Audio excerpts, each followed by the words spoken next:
Good morning, everybody. We'll wait just a minute for room to fill up.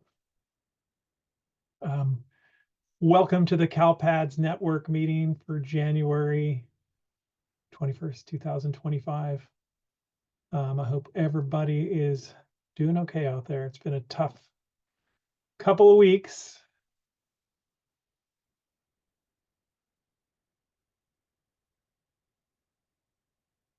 All right.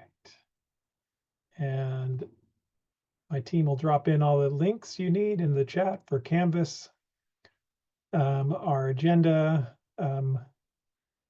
as well as I'm dropping it in early. I want you to have the access to the feedback because I know sometimes people leave before they can fill it out. But we would love to have your feedback today.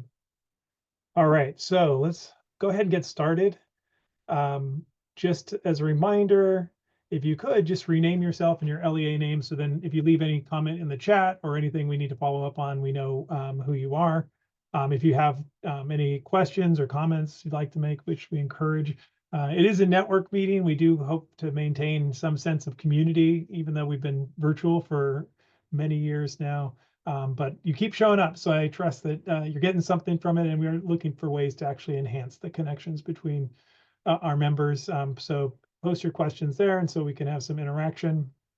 Anything that's unanswered, we can do some follow-up.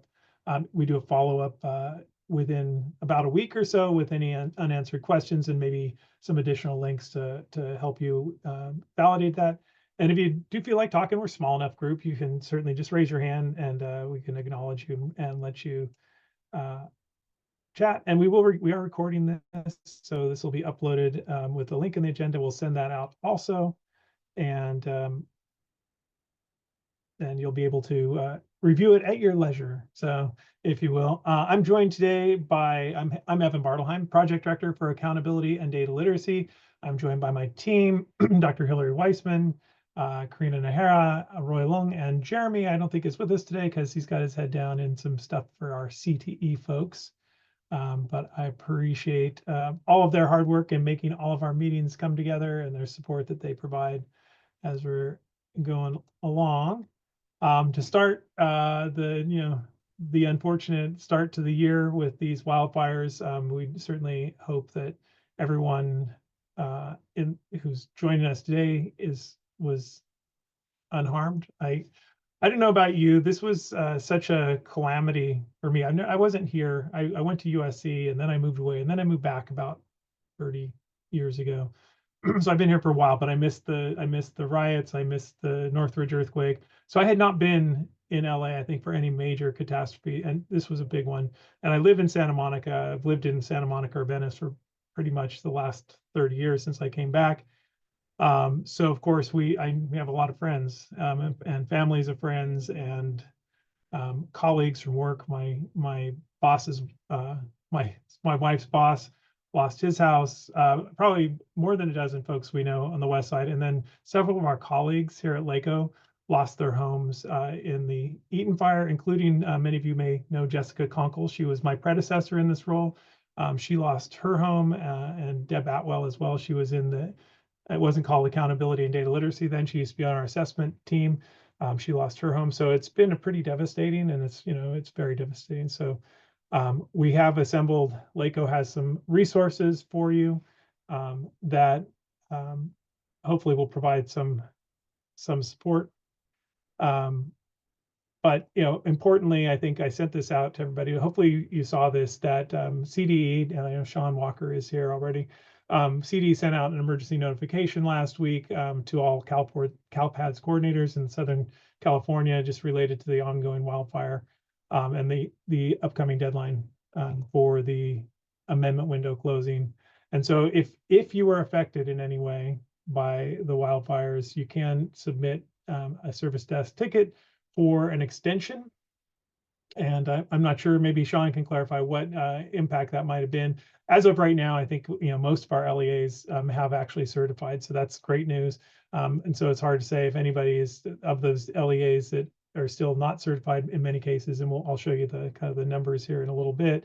But if it was in some way related to the fires, if you're out of your offices if your school district was closed, then consider that. I know I see Carolyn is here from Las Virgenes Unified. I mean, not only do I live in Santa Monica, but I worked in Las Virgenes and Santa Monica, Malibu. So many, and so did Hillary. She worked at Malibu High School. We've been through this before with the fires, but this was, it's really hard. My commute for 3 years was up and down the PCH, and to see it just in such a devastating fashion is just kind of hard to believe. Um, um, And then I anyway, can clarify really quickly too. thanks, Sean. And then, yeah, my pleasure. And then I'll speak more to it during my time as well too. But for affected by fires, it means just that. Whether it is due to actual loss of fire, whether it is due to loss of power.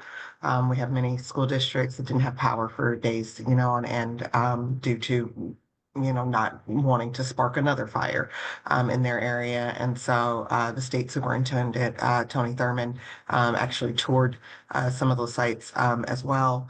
And so those counties that were directly impacted, we made sure to list those, and we verified with their county offices as well too. Okay, well, thank you, Sean. Yeah, my pleasure. So hopefully, and most of you are back in action. Schools are back in for the most part, but obviously some schools were significantly damaged or destroyed. But we will continue to provide support and well beyond just the immediate recovery efforts. So check in with you. I didn't include storm in this, but just a weather check. If you're having struggles, please, feel free to share those. But in the chat, um, on an uplifting note, something positive or uplifting in your life right now, what that is, or something, a rainbow, something you're hopeful for or excited about in the future. I'll share with you. Let's see. For me, I'm looking forward to my 20th wedding anniversary is in March. I can't believe 20 years. That's like crazy. So that, and both, I have twin girls who are seniors in high school. And so I'm looking forward to we know where one of them's going already because she already got in someplace, and the other one, we're waiting to hear about her, which of her schools she's applying to a lot of UCs. That's what I'm looking forward to. But what are you looking forward to, or what's going on that you've got going on? Oh, thank you, Wendy. And I will work on getting that. I'll get the public link here in a minute here. Thank you, Jaime. Carolyn, you look forward to the meetings. Thank you so much. I appreciate that. 30 years in, oh my gosh, Wendy, I wondered if you were going to be retiring this year. Congratulations, Wendy. That's amazing. And slipping out before end of year. Perfect. Hey, congratulations, Gloria, on the 20 years in October. All right. Oh my gosh, dear, I didn't see that. 100th birthday. That's amazing. Amazing. Wendy, I will be calling you, definitely. It's like you don't really get off the hook just by retiring. All right. Well, I hope there are some positive things in your immediate future that you do have to look forward to. Today, just to go through, we're going to do, just announce we have some meetings coming up. I'm going to give you an accountability. There's a lot of stuff in accountability that's relevant to CalPADS folks, and that's kind of my area of expertise that I spend a lot of time in assessment and accountability, and of course, that's where I see a real value in kind of working with CalPADS, because so much of the dashboard and accountability measures are affected by CalPADS. So I'm going to share some of that. There's some assessment resources I want to share. I will pull out. We just had our statewide training back in December. We had a really good turnout. It's been really impressive how many folks have come out. I'm going to share with you some of the resources from that. And then Sean Walker is here from the CDE, and she's going to give us an update and hopefully Q&A. So save us some time for her. And then, of course, our vendor breakout, we have both Power School and Aries have joined us. And so at the end, around 10 o'clock, we'll have a breakout with them. And the links are in the Canvas page. So just a reminder, our purpose here is to share timely information on CalPADS issues.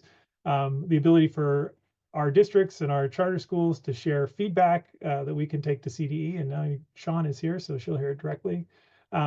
Always to build the understanding of CalPADS impact and reach, and to connect folks with one another. So hopefully this is one of the ways in which you can connect, but hopefully you're joining some of the others. If you're brand new to CalPADS, and I'm really looking to add more people who are new to CalPADS, because I realized, well, we have the same people showing up again and again. And that was the advantage of having in-person meetings. You could meet people, new people, pull them in to the network, and they could meet other people, but it could be an awfully lonely experience if you're in your district and you're not able to connect with other folks. So looking for ways to do that and to share resources. That's one of the favorite best things I think we can do here is share resources that'll help you get your job done. So our Canvas page, everything's posted in Canvas. Let me just jump over there real quick. And I see the fact that we don't have a, sorry, a working link to this. I'll have to try it again. Let me see, maybe this will work. Let me just drop this into our, again, this is just our form for getting some feedback. It's early, it's like having a tip before you get your meal. Wait until we got a little bit of, and then you can tell us what you feel about us. But our agenda for today, it has links. We'll put up the slides for today are linked there. The link to the SIS vendor sessions is there. Additionally, we've got some of the upcoming remaining trainings for the year, the links to register for those. So we'll go over those as we go. So everything I think that is fit to print, I put there. So just FYI, know it's there. And we keep it up there as kind of a landing page too for resources. So here's the demo. This is probably not working, so we'll get it functioning again. Did that last link work, Karina, or no? One I just dropped in the chat. No, it's saying you need access. Okay, I need to go change the permissions, I guess. So I will do that when we have Sean going. So hang in there. So some of the other resources that are definitely a supplement, and actually we're maybe a nice supplement. This is where the real expertise exists. So the CalPADS Q&A from CSIS every Wednesday at 3 o'clock, and I know a lot of you are there. I frequently see you when I visit. When I drop in the CalPADS quarterly regional meetings, and I'll drop the registration for that coming up. Those are 2 more of those coming up, and those are always really helpful. The Flash page, the LEA listserv, I see many of you interacting on there, and of course the CSIS CalPADS training page and their YouTube channel. Lots of good stuff there. So upcoming meetings, there's some good ones coming up. Make sure these are on your calendar, hopefully already. We have our final meeting on April 22nd. We only did 3 this year because we are also doing the CalPADS statewide training, hosting that. And so we didn't want to overwhelm you, and but we do share some of those. If you're not able to make the in-person meetings, I try to share as much as I can from those, some of the resources we share, because they're fantastic. They're so good. So once again, it'll be a virtual meeting, 9 to 10:30. If you're here, you're probably already registered, but if you know somebody who needs to come to these, make sure you send them the link to register so we can get them on our list. And then this one, this is the statewide leadership series. This is the one that we're doing in conjunction with CDE, CSIS, the state superintendents, and the Fresno County Superintendent of Schools office. Rebecca Aguilar, who many of you have seen before in those presentations, if you already joined, will be leading this final one. This final one is about preparing for the dashboard. This is end of the year. This is golden. And I will say the primary audience is not you, but you're welcome to come. The primary audience are people who are not CalPADS professionals. They're your CalPADS administrators who need to have a better understanding of what they're supposed to be looking at and what they're supposed to be doing as part of the regular certification process. And she provides resources and tools, but more importantly, kind of a real lived in experience, because she was a counselor. That's how she kind of came to CalPADS. She's now the CalPADS, one of the CalPADS administrators for the Fresno County Superintendent of Schools. So she continues to certify their data for their schools and then provide that support. But she's bringing all this great information along with the CSIS team, and Sean will be there again. And so bring a team, don't come alone, right? The whole point is to try to leverage these meetings to build capacity. And I will say there have been some of our biggest districts have been bringing teams, right? So they're actually, they're the ones who probably have the best equipped because they have a lot of people. It's the smaller LEAs, I think, that have the biggest challenges. And I've seen even some charter schools bring teams, so that's great. But yeah, you may want to bring somebody because it's harder when things don't scale, right? It just doesn't scale if you've got 3,000 kids or 30,000 kids, you're expected to do the same work. And so it's helpful to have as many people as you can. So bring a friend. And the flyer is available. The direct link is on the Canvas page, but also the flyer. So consider downloading that flyer and sending it to somebody you care about. Sharing is caring. So the CSIS and CD CALPADS meetings coming up still, your weekly CALPADS meeting, which I mentioned, the CD Special Education Data Office Hours. I know there's at least one more meeting in January that you can attend.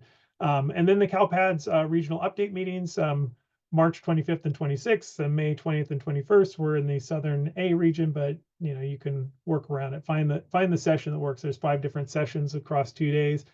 Find the session that fits in your schedule and join. And I think the March meeting and the May meeting will be looking ahead to the 2025-26 year. March will be end of year focused. So some accountability updates, as I mentioned. So let me just give you a little dashboard overview. This is a little bit district centric. I apologize if you're here from a charter school. It was just easier to kind of summarize this data. They don't report out at the county level, so it's just LEAs, right? So we get, it's easier for us to kind of get a quick flash. So overall, and I think this is a really reason to celebrate, for every state indicator, except for the LP, we saw a net reduction in the number of student groups who received a red on the dashboard, right? So that's huge. Everything's going the right way. So chronic absenteeism the most, like these are student group level, across 86 student groups reduced from red to either orange or maybe even yellow. The math indicator, the academic indicator reduced, and suspension. Those were the big ones. And these were seen broadly. We had 63 districts that overall they had fewer student groups receiving a red indicator in 2024 than they did in 2023. And across all districts, this is kind of a net, this isn't reds, this is just any color changing for the better or for the worse, or whether they stay the same. We had a net improvement. So we had more student groups that had a better color in 2024 than had a worse color. And then of course there were a lot that stayed the same too, but that could be fine. If you're a blue and you stay a blue, we like it. We couldn't include in these calculations 2 factors. The college and career indicator didn't have colors in 2023, so we didn't include those. And then long-term English learners, which was the new student group that was added to the dashboard, wasn't on the dashboard prior year, so there's no comparison there.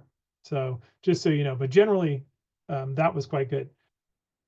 Additionally, I want to point out I want to just point out, this is where I feel like this is such a huge lift that maybe goes unacknowledged, is all the reporting that goes in and the accuracy of the reporting. And it's never probably more evident than when looking at the graduation rate. And this is this is not the dashboard grad rate. This is actually the 4-year adjusted cohort graduation rate on DataQuest.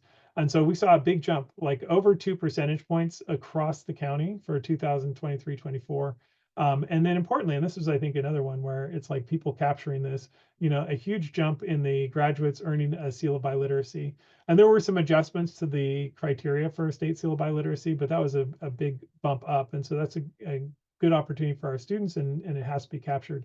And then thank you to those of you who were tasked with identifying those graduates who received the local requirements exemption. This is the first year. So we did see 1,232 students who were allowed to graduate with the state requirements. They met the criteria under state law to graduate with those. So that helps, right? Those kids are going to have diplomas now, and it certainly helps the graduation rate. So that's good news there. LTELs, for those of you, who there's not many. We have LTELs, this new student group, as we've talked about in the past, was a tough year, the first year on the dashboard, right? But that's what the dashboard is there for, to bring attention to student groups that maybe have been invisible right, in the past. That's the whole point and purpose of the dashboard. So 73 of our districts had one or more indicators for LTELs on the dashboard.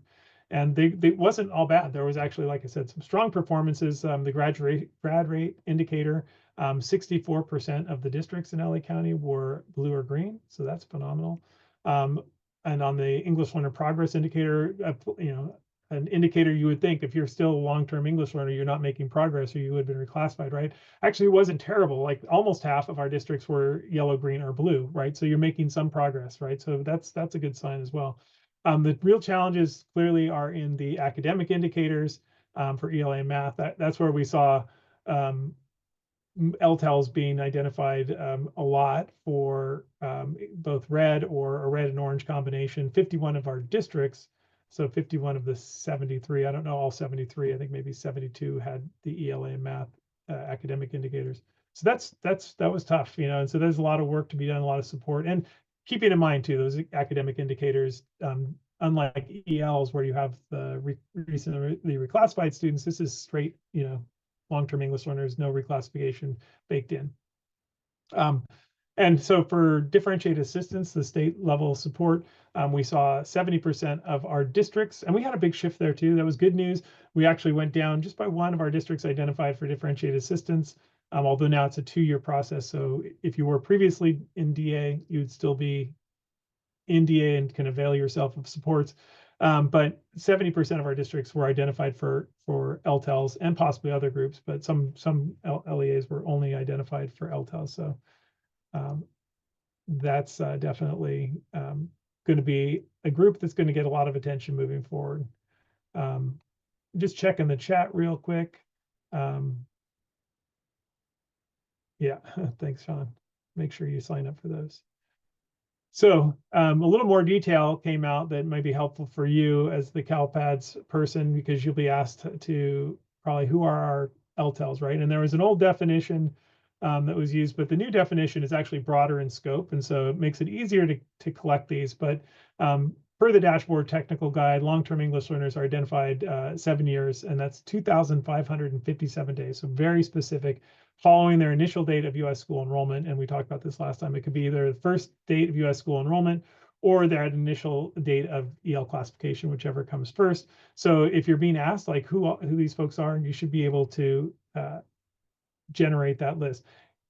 Additionally, I think we talked about this last time, but CDE does plan to add LTELs, then this new definition, to some of the reports. So in particular, I think that 15.2 cohort outcome, which gives you the student details, might be helpful. You can run that at any point. It continues to populate. So you would see, even if you go back a year, it isn't in there yet, but eventually you could go back. I would consider running that. It'll show you who's in your cohort at any point, right? You just change the graduation year and you'd be able to tell, because a student could be in that, and this is high school, of course, but in that cohort who was already reclassified as a 9th grader, but if they'd met the criteria for LTEL in the first day of 9th grade year, they would be included as an LTEL, so you'd know that. So clearly the most important field for determining LTELs is going to be that student initial U.S. school enrollment date, K-12, field 2.36. So find out more details, but you may want to look, if you want to generate a list of who your LTELs are, it's going to be a point in time, because it's a calendar year, 2,557 days. It's constantly rolling forward. So if you ran this every month, you may add new long-term English learners, but it would be helpful for targeting those students, which now the folks are required to do in their LCAP. So I did want to give an update too, excuse me for a second, on this technical assistance for CALPADS data. And there some new information came out just last week at the state board meeting, so I wanted to go over that. So as you know, SB 114 established this new DA eligibility criteria. And it's any district that fails to submit data according to the processes and timelines as specified in Ed Code 60900F. So it's important to note that this extends beyond just the submission and certification deadlines. It does include accurate, correct, and complete data by each certification deadline, and then the action that would be undertaken, similar to regular DA, is any LEA, any district or county office that didn't meet these criteria would be been provided support by the county office, the county superintendent, so us. So we are working with folks at the state to figure out what that support would look like, and it's evolving, but that's still there. Now, fortunately, in 2023-24, nobody met this criteria, and I think so far nobody has met it this year. I guess we have fall one still to go, but we're just in the middle of it. So here's the work plan that the CDE Accountability Division put forward to the CDE last week on Wednesday. So for this year, 24-25, it's any LEA that fails to meet the final certification deadline by fall one, fall two, or end of year data submissions, right? That's it. I know we talked about the other criteria, and we'll get to that in the next slide, of the having no fatal errors. At least for now, for this year, that's not going to be a factor. And Sean can probably speak to that as well. Moving forward for next year, in addition to those eligibility requirements of not certifying data submissions, districts and county offices that are identified as having data quality issues will be eligible, and that's yet to be completely hashed out. So there's still some definitions, and CDE and CSIS are working on those parameters. But I'll just say, I know, and people are very forthcoming with me, maybe, but I was reached out to by a couple of different districts that, they had some major data issues. In one instance, an entire the registration process threw off a count of one of the largest, like the dominant ethnic race and ethnic group in the district, to the point where it was like, oh my gosh, it's 1/5 of what it should be or what it has been historically. And that's pretty evident when you just look at their data quest enrollment for that there was something that happened there. So those are the types of things that will be, an LEA would be subject to this 1-year technical assistance. And that's okay. I mean, the idea would be, let's get in and help you guys, because it's not you, it's actually the LEA as a whole that needs additional support in the processes to ensure that everybody's looking at the data, everybody's certifying it. And in this case, they one district that I just talked about, they had somebody retire who was kind of a critical person in the process. I'm not sure all the details, but that was pretty significant. And so those are the things that I think will, moving forward, will be part of it. And but there may be more. We don't know exactly what yet.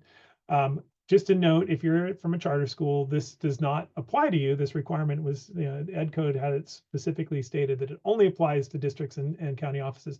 But don't consider yourself to be out on island, because I know you have your own needs as well. So we do want to ensure that everybody knows that State Board is going to be asking county offices to provide additional supports as we develop resources. We'll invite all our members, not just going to be districts, whether you're DA eligible or not, to join us for various things. So this phased in criteria should be approved by the State Board probably at their next meeting, I think.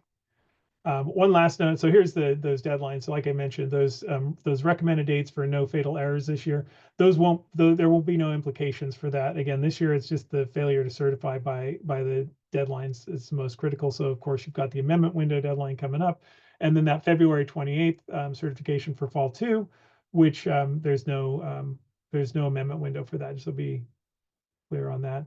And so here's where we stand right now. We have this handy report that the CSIS provides to us. So as of right now, 312 of our LEAs are LEA and SELPA certified. Woohoo! Good job.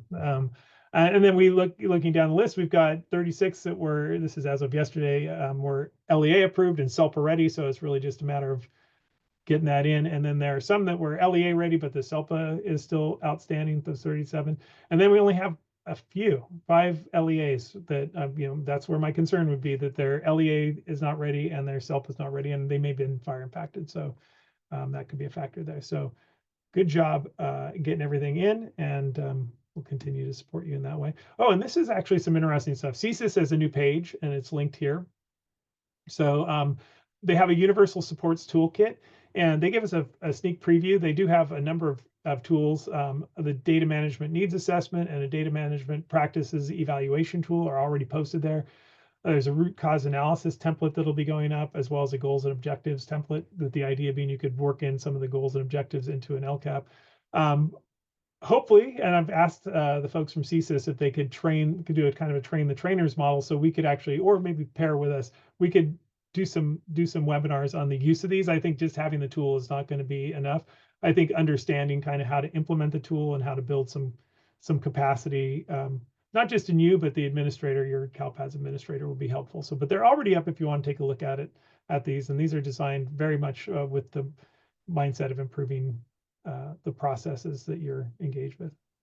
The toolkit, Evan, too, also speaks to the work for differentiated assistance, and we're trying to prepare you how not to land in it. Yeah, how to avoid it. Thank you, Sean. Yeah, it's really good stuff. We did get a sneak preview, and what I like about particularly the data management needs assessment is it provides some artifacts. You know, where you are. It's a self-rating process, but it gives you if you're level 4, you'll see the following, right? And so it gives you something to measure yourself against, like, oh yeah, we do that, that's good, so we're probably level 3, or we don't do that, so we're probably not, because that's the thing. It's like you can think, yeah, we got it together, but having some examples of what you should be seeing as work products was good. So some assessment resources, and this goes back 2 months, actually, this came out. But if you missed it, there was a webinar on CalPADS and assessment. There's a recording of it, and then this amazing Padlet that's up, right? And so the webinar included some pretty straightforward stuff, and it should be familiar to most of you, and hopefully to your assessment folks too. We definitely put it out in our data assessment and accountability network for people to watch it and access it. But you can find out how the timeline for data moving between CalPADS and TOMS, mid-resolution, proper steps for merging and retiring SSIDs, blocking demographics in TOMS, and then mid-year grade changes and reclassifications, how to deal with those. So all those, there's a recording, like I said, there's the actual presentation, and then there's handily enough, there's a Q&A within there that you can see what other people have asked. And there's also places you can make suggestions for improvements in the Padlet itself. So, and I assume it's kind of live. It's probably, hopefully, still people monitoring it. People from CDE, the assessment team, I see have posted in there recently. So anyway, that's a good thing. I definitely would share this with your assessment counterpart if you haven't already. So some Fall 2 resources before I hand it over to Sean. As I mentioned, we had our Fall 2, and I say Jaime was there, and it was a great resource. So I have included in the Canvas page the presentation from that day. It was a Fall 1 review and then a Fall 2 prep. That was the goal of it. It's both the why and the how of CalPADS, right? And so it really gets behind, here's the important part. And I'm going to just, I borrowed a couple of the slides and put them in here because I think they're really good. But the deep dive, take a look at the presentation and share the presentation with the folks who this needs to be shared with, because it includes a deep dive around how to look at the reports. And I know some of the people who were here, they had teams with them, and it was like, let's look at this report, and I'm going to have a tool in which we can check off when that report has been cleared. So that's important. Probably more important than just knowing what those are is being able to monitor the process. So why is this data important? Fall 2, of course, there's the monitoring for EL services. That's an important component. Then teaching assignment, the TAMO, teaching assignment monitoring outcomes, that falls into both your staff and course details that are going in, as well as the English learner services, making sure that that's all taken into account. The SARCs are populated by the data that comes out of the staff and course files. And then you've got this CTE completers, that formerly the E2, that post-secondary status outcome. This is for the CTE completers from the prior school year. And then of course there's in end of year, there's the post-secondary for students with disabilities. So I wanted to share with you, and I didn't tell Roy I was going to share this. We were just curious. We pulled together a spreadsheet. We just wanted to see how things were working, like the theory, right? And just keep in mind, with this huge lag between the submission of the assignment monitoring details and the fact that then it goes through the assignment monitoring process, and then the data has to get cleaned up. The first year and even the second year that it was on the dashboard, it was already baked in. Like, there was nothing the CalPADS team could do to go back and clean up things. And the one area that I think has the most potential, like the low-hanging fruit, is the status of incomplete. So any assignment monitoring outcome of incomplete indicates a missing or incorrect information about the assignment in CALPADS. And so it's even if CTC, if the assignment monitoring process may have deemed it a proper assignment, it was not possible because of the lack of information that was there to determine to have it clear or not clear, right? It was just in this kind of incomplete limbo. And so our theory of the case was, and this is, I think, folks from the accountability division at CD said this, the third year will be where we see a market improvement, because by then folks are aware, oh, wow, our fall 2 is informing this TAMO data that's appearing on our, now it's under the, it actually appears, it populates on the dashboard under the local indicator for priority 1. So we would see this, this change. And so I had Roy just pull 3 years worth of data to see how accurate that was. And let me just bring it up real quick. And so this is loaded in Canvas as well. So again, district centric, apologize for that, but you can find your district here. And it'll give you, this is LACOE's data. So the top is your overall FTEs, and this is just a count of your FTEs, so you can kind of get a sense of how many those are. This is a percentage down below. And just so you know, the county percentage of in this category of incomplete for the 22-23 year was 44%. And statewide, it was 4.7. So you may want to compare your data to that data. So you could just click on the filter and you'll be able to see where were we and where we, you know, so in this case, Monrovia, 4.2%. So but you can see this steady decline, which I think that's pretty consistent with what we would see. Is so if it's getting better, if it's getting worse, you know, I don't know why, you know, that would be a question as to why that assignment monitoring data is not improving. Now, it may get to a point where there's just information that can't be answered. But that's where I would look, is what were our numbers there, and how can we work on bringing that down, because that really is the realm of CALPADS missing information in the CALPADS submission. So we thought we'd share that with you. Hopefully that will be of some use to you. I want to make sure you have some time, Sean. Sorry, I'm going on here. But as far as what's important in fall 2, of course, we have the following files being submitted, right? The course enrollments, the staff assignments, staff for non-classroom based or support assignments, and importantly, the English Learner Education Services, and the CT post-secondary. So who do you need, though, to support around those? And this is where you start to assemble your team, right? Curriculum and instruction, right? These are people you want to have, because they know what the courses are, what the courses should be, or are they A through G approved? Should they be A through G approved? These are all critical. Obviously, your HR staff and credential analysts, because they need to look at your, be able to look at your staff assignment. EL services staff, to make sure that they're looking at your EL services being provided and that they're accurate as to what's actually happening in the classroom. This is, you know, it's not just what the credential reads, but what's actually being provided and what level of supports are being given, making sure that's accurate. Any specific program staff, or then site administrators who need to look at these as well. So that's who you should start looking for as far as your team goes.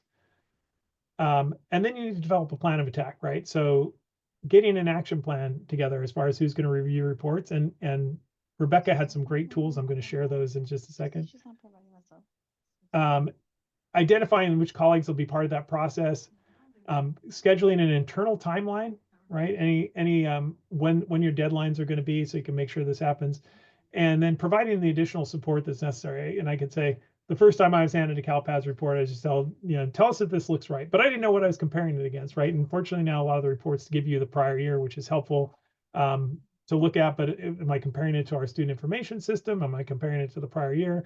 Am I just looking at it to make sure that it seems reasonable? And that's probably where I would start. But anyway, that's what you want to let people have your plan of attack. And here are your reports, right? So figure out who best to include to look at these following reports. And then look at the time, backwards plan from the certification deadline. Yeah. And then finally, and here's where I think Rebecca, I say, how does she do it? I'm referring specific to Rebecca. Rebecca has so many great resources, and she develops a lot of them. She's collecting them, and probably because she puts herself out there, she always says, sharing is caring. So I have included several links on our Canvas page. And so what we have there is this kind of this maroon header. That's a work plan. It's a Google sheet, I believe, and it'll automatically make a forced copy. That's linked there. And what that's really helpful for is just who's looking at it, what reports they need to look at, the date. You can fill that out. It's like, handy to have. Just make it yours, right? It creates your own account. This timeline, hopefully you're already starting things, so make sure you can populate this timeline with your own deadlines for everybody. She also has some other stuff that is linked, and I'm going to flop over to that in just a second. But there's course attributes page and assignment monitoring chart that may all come in very handy for the part of the process.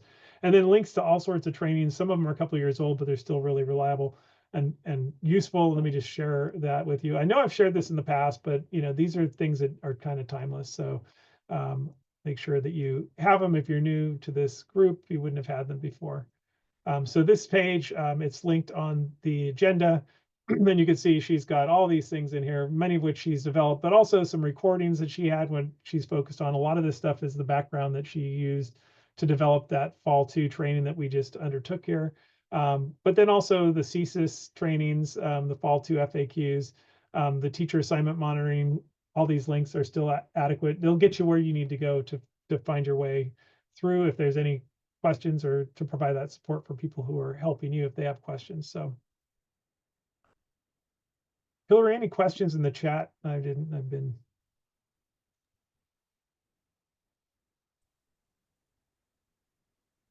Yadira, from I think Eastside Union, I was asking just about the TAMO data. Okay. Evan, and where do you get that information? I told her it's a cycle effect, basically, Yadira. So it'll be first your CalPADS data, which then feeds into your CalSAS data, and then your CalSATS data loops back around to CDE, and then you get your TAMO data. And so your HR and everyone should have that first. But then you can also download files and data outcomes, and I can put that link in the chat. But any of that information, that's where it starts. So, and that's part of the reason why your CalPADS data is so important. And I see Shelley asked the spreadsheet, the Excel spreadsheet is in Canvas. And let me go over to the modules because I may not linked it in the agenda. It's here. It says LA County Districts TAMO 3-year spreadsheet. So Okay. download that. I think that should be functional too for most people. I don't think it has any new pivot tables or anything that. But yeah, I started a process map too because I think someone had asked me what's the best process for my HR credential analyst to look at this information leading up to Fall 2. And as I thought about it, I'm like, actually, it's a year-round process. And I hate to make it overwhelming, but it's very iterative, right? So you get to Fall 2, and then when you get the TAMO data, then you have to go back and say, okay, what did we miss here? And it's really, to some degree, it's kind of hard to unpack, even when you look at a very small school, because it's FTEs and not people. It's hard to sometimes know exactly what the misassignment was that led to it. But you could go in, especially as relates to the incomplete, and you start saying, okay, where were our incompletes? Let's look in. Let's try to figure out what those incompletes were. And you can look at the CalSAS reports, which HR and credential analysts would have. But it would be something to look at, not just in the lead up to Fall 2, but actually during the summer when the TAMO data has been published. It's usually published at the very beginning of June. That's when you want to go back and go, gosh, what happened to these? Like, these are the ones we can actually fix. Some of them they're just misassignments. There's nothing you can do. Misassignments per the federal definition, not necessarily state definitions, but there's nothing you can do about those. But the incompletes, you want to absolutely try to fix those. All right. And I will work, Sean, I'm going to hand the floor over to you, and I'm going to work to get that fixed. Did you have a presentation, Sean, or do you want me to leave it up here? Okay. No, just lay it up there. If they have questions, feel free to go ahead and put them in the chat. I'll gladly try and respond. If it's something I can't respond to, I'll either ask you to put it in a ticket or I'll get back to you. I do want to highlight though, on one of, I don't recall which slide it was, but Evan was going over the not Fall 2, I call them the Rebecca meetings, the CalPAD Statewide Leadership Series. And so with that slide, and he highlights that those meetings, that this meeting in particular for preparing for the dashboard, yes, this meeting is a little higher level, and so yes, should your accountability folks at your LEA or district be there? Yes, they should. However, if you'd like to join, like Evan said, more than welcome to. I do ask that you do your due diligence though first. Evan has placed inside of the Canvas resources, the dashboard to the CalPads to the dashboard handbook, and that gives you a detailed preview of what items are actually pulled directly from CalPads, but then also the calculations, because just because you see a front number within your CalPads reporting, it depends on the calculations. And then that's where you go into each of the dashboard mini guides or the mini technical guides that go into even further details. And then there's also a dashboard to data quest. And again, it gives you that whole overview of how your data is being disaggregated and then also posted for public view. And so why the preparing for the dashboard, that series 3 meeting is so important, because it ties everything back together and just makes it come back full circle around for you. So one, it gives you an idea though too of why your job is important. Okay. And we say thank you, because you matter, but the work that you're doing matters, but also the collaboration at your LEAs matter as well too. And so if you're running a one-man ship and you don't have those collaborations with your LEA admins, you might be doing yourself, sadly, a large disservice for your LEA, because you have to have that check and balance. You have to have that support. It should not just be a one-man show in order to certify your data. And then if you're not doing that due diligence, that's often when we get tickets and we say, hey, somewhere down the road, our LEA, they messed up and they didn't count our graduates correctly. And they ask, they'll put in a ticket and you'll say, can we get a do-over? And my answer is sadly, no, we can't. You can't get a do-over. And that's why we stress going through the reports. That's why we stress the team collaboration. That's why we stress, all of the different factors. So you can make sure that the data that is being certified is accurate. And again, if you've done your due diligence, great.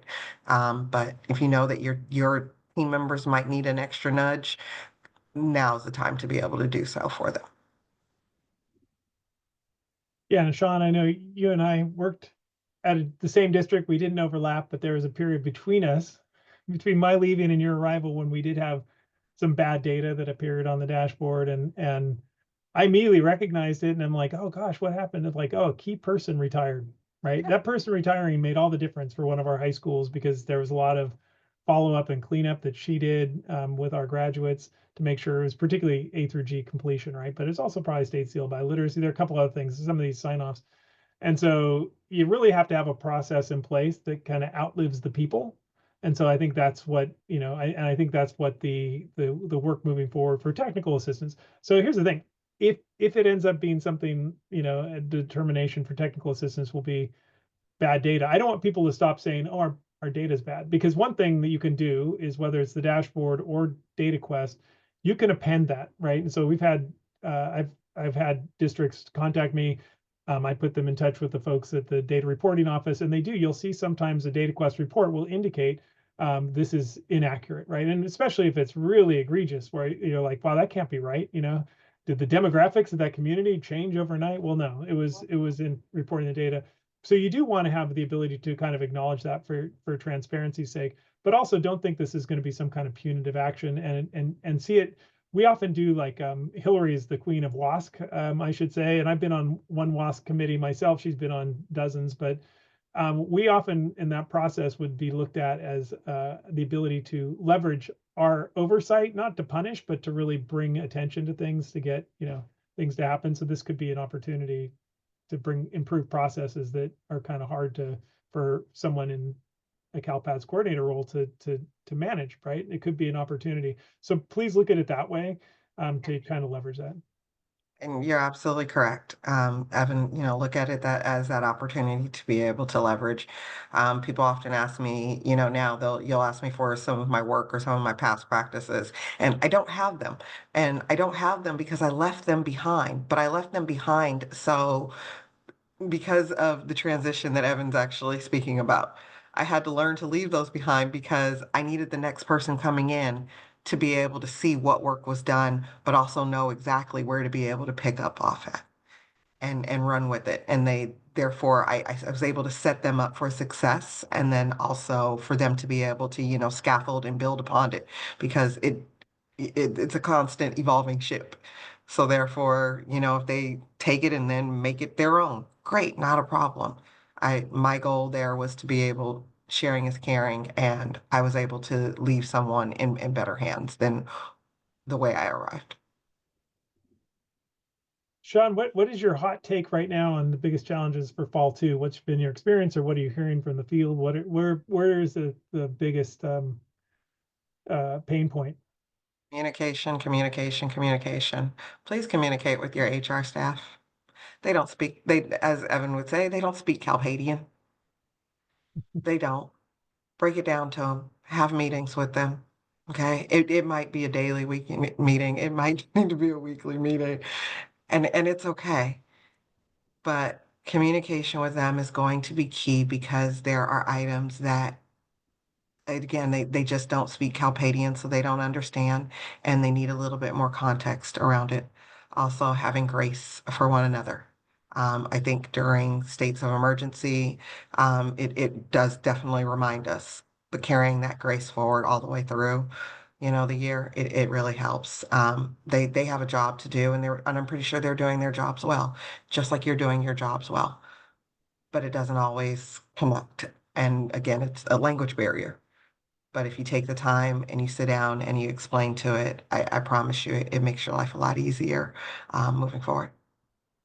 And I would note, as I was thinking about this and I was looking at like some of the resources, that there is a lot of recycled information. Like I went even, like when's the 24-25 fall two training is going to pop up? Well, you know what? It's actually hasn't changed a lot, right? So some of these things, at least we have a kind of a stable system. And I know, like, and I see Wendy just posted a comment, like when the whole reconfiguration of CalPads, boy, that made life crazy. And it's still, there's still kinks being worked out. But I think that the fact that we actually kind of have settled into a relatively stable system makes it easier for people to know, okay, this is the report I look at, this is what's expected. And hopefully people will stay in the role for a few years where you can build that your data steward capacity.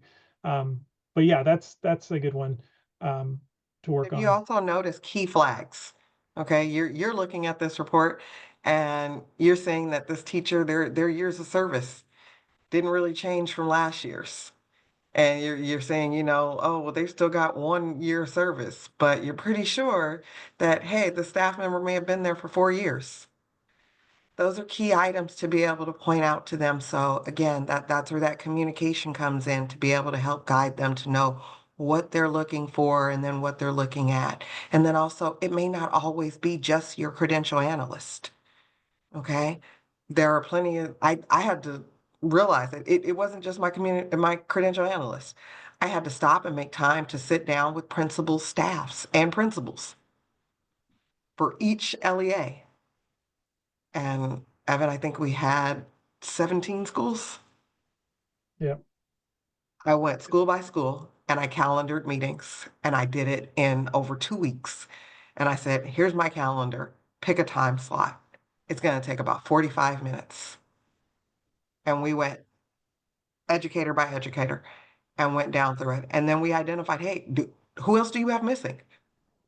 Is there somebody on here that we're not seeing that needs to be, attributed? Do they need an FTE at your school site? And so again, and that's where you're lending that on-hand support.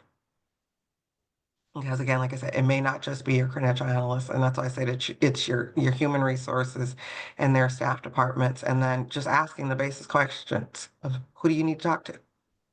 I honestly, I had to learn to start with just the basics, because if you get too complicated and you get into the weeds, again, they don't speak Calpadian, and so it's going right over their head.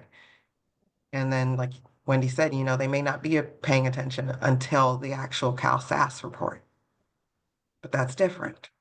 Yeah, And you've and already CalSAS is certified. interesting. It's a great point, and I think the dashboard, and hopefully when you look at that spreadsheet, if you're a district, and you can look, by the way, you can look up the same information if you're at a charter, just go to the teaching assignment data for your school, and you can go through the 3 years. But I would pull up what's our incomplete percentage of incomplete FTEs, because that's really where I think you can have the biggest impact. You can't really, I don't think, fixing the incompletes isn't necessarily going to lower or improve your percentage of clear, because sometimes fixing the completes, it'll throw them into a category that's the federal definition is not going to give you a clear, but it can still be clear, right? Instead of having, this is kind of an unknown, there's a whole unknown category too. That's relatively small percentage overall, but the incomplete, clear it up.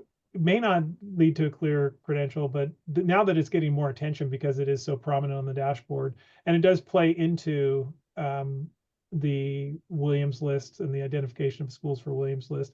So try to harness that. Also, if they have a local assignment option that needs to be applied. Yeah. Great, that local assignment option, it went to board and it was approved. And great, our CalPADS person doesn't know how to read board agenda items. Okay, but that was approved back in, August. But no one made that information down to your SIS system. You just see, now there's something I need to add to my process, and I will share it when I get it. But to have whoever got those local assignment options approved by their board, they need to forward that to CalPADS people and explain what to put those in. So that's why it is a year long. Any other questions for Sean in the last few minutes we have here before we let you head out to the vendor breakouts? Evan, if I may. Yeah, Leonid. I just would like to share what what we did, for example, with the missing HR data. We have the same situation as probably all other districts. We have student information system and we have HR data there. Yes, we do import. We have an automatic import from the HR into our ARIS system, so it allow us to automatically terminate people who are not active in HR, and at the same time it give us all the credential people in SIS. So this is the people who we have to report to the state. However, the assignment, so it takes care of the demographic information. But one of the questions which we have and always had is assignment.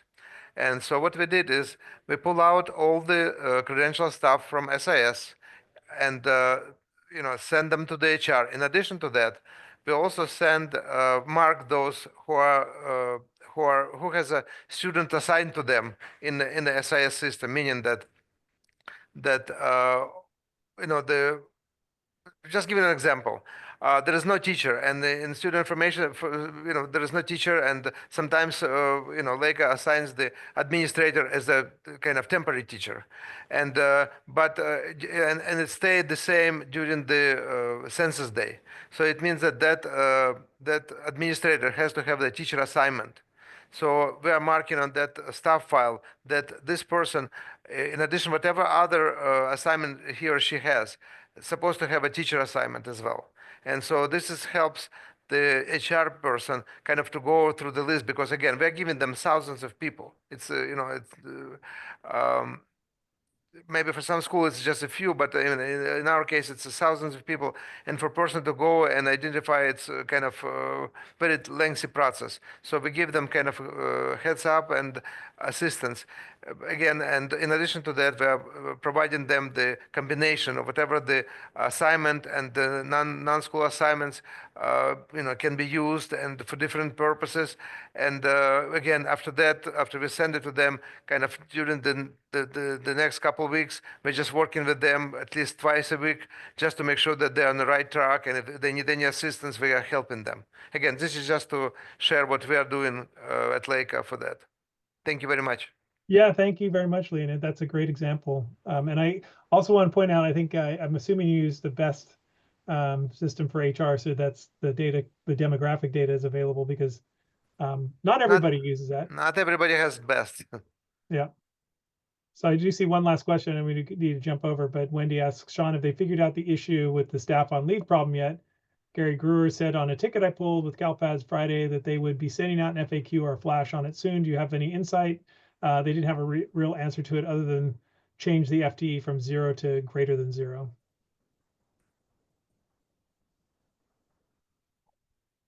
I'm not aware of what error that is. Sorry offhand. Okay. Well, that's a good one. We'll get back to you, Wendy. We'll follow up with CSIS on that. Yeah, So if we can know what error it is there an error, like, is there a known issue? It sounds like it's a known issue. I just need to know what known issue number it is or what error number it is. well, if she can provide it, I don't think since it's 10:01, I don't want to make our vendors wait, but we will follow. You, So everyone. we did get this. We did get this work. Shelley, thank you for joining us. Yes, Bess does have Shelley had the hardest time getting into these. Our long story, but I'm glad you made it. But please fill this out. Give us some feedback. Let us know what you'd like to see in the future, how we can connect people. And the vendor links are included on the Canvas page. And I think that Karina just dropped those in the chat as well. And we will see you on April 22nd for that, or hopefully we may see some of you in person at the end of year session for the CalPADS Statewide Leadership Series. Thank you so much for joining us, and we'll see you next time.